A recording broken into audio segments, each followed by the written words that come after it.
Assalamualaikum warahmatullahi wabarakatuh. Perkenalkan, nama saya Septiana Syari Askarulan dari Prodi Pendidikan Informatika. Sebelumnya selamat pagi semuanya teman-teman, dan saya ucapkan terima kasih kepada Bu Leni Kurniati sebagai dosen pengampun mata kuliah teori belajar dan pembelajaran. Tugas ini saya buat untuk memenuhi nilai UAS mata kuliah belajar dan pembelajaran. Tokoh yang saya sampaikan yaitu Wolfgang Kohler. Selanjutnya, latar belakang Wolfgang Kohler.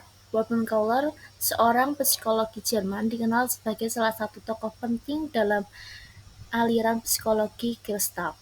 Ia mempelajari proses pembelajaran pada simpanse dari menemukan bahwa mereka mampu memecahkan masalah dengan memahami hubungan antara elemen, bukan hanya melalui uji coba dan kesalahan.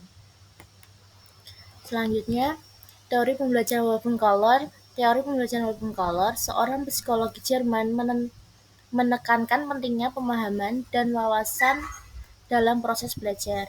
Kohler berpendapat bahwa pembelajaran tidak hanya sekedar respon terhadap stimulus, tetapi melibatkan pemecahan masalah secara kreatif. Selanjutnya, konsep pembelajaran instinctful. Yang pertama, pemahaman struktur. Pembelajaran instinctful melibatkan pemahaman terhadap struktur dan pola dari suatu masalah, bukan hanya hafalan atau pengulangan. Yang kedua, kreativitas. Dalam pembelajaran instinctful, peserta didik didorong untuk berpikir kreatif dan memecahkan masalah, bukan hanya menerapkan prosedur yang sudah ada. Yang ketiga, pemahaman illogistic. Pembelajaran instinctful menekankan pemahaman penyeluruhan terhadap suatu konsep, bukan hanya bagian yang sudah ada. Selanjutnya,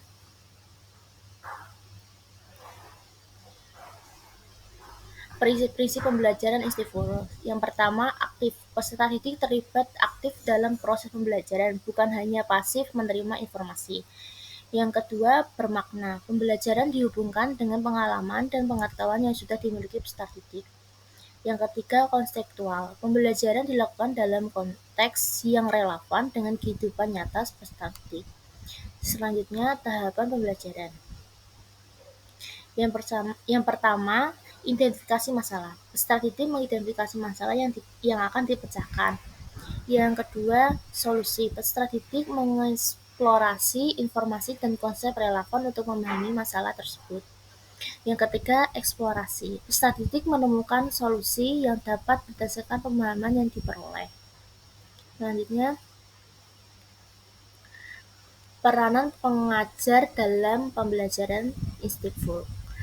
Yang pertama, fasilitator.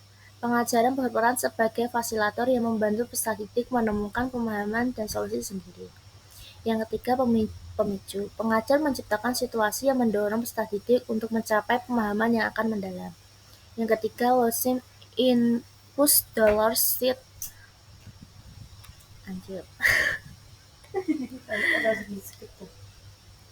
Yang selanjutnya, contoh peranan pembelajaran instinctful. Yang pertama, yaitu pembelajaran matematika. Dalam pembelajaran matematika, peserta didik didorong untuk memahami konsep dan pola matematis, bukan hanya penghafalan rumus. Yang kedua, ilmu alam. Dalam pembelajaran sains, peserta didik terlibat dalam eksperimen dan penyelidik untuk memahami fenomena alam secara mendalam. Yang ketiga, bahasa. Dalam pembelajaran bahasa, peserta didik belajar untuk memahami struktur dan pola bahasa, bukan hanya menghafal kosakata. Selanjutnya, kesimpulan teori pembelajaran. Yang pertama, pemahaman mendalam. Teori pembelajaran Kohler menekankan pentingnya pemahaman mendalam, bukan hanya hafalan atau pengulangan. Yang kedua, peranan aktif peserta didik. Dalam pembelajaran instinctful, peserta didik terlibat aktif dalam proses belajar, bukan hanya pasif menerima informasi.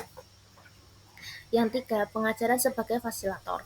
Pengajar berperan sebagai fasilitator yang mendorong peserta didik untuk menemukan pemahaman dan solusi sendiri. Sekian dari presentasi saya. Wassalamualaikum warahmatullahi wabarakatuh.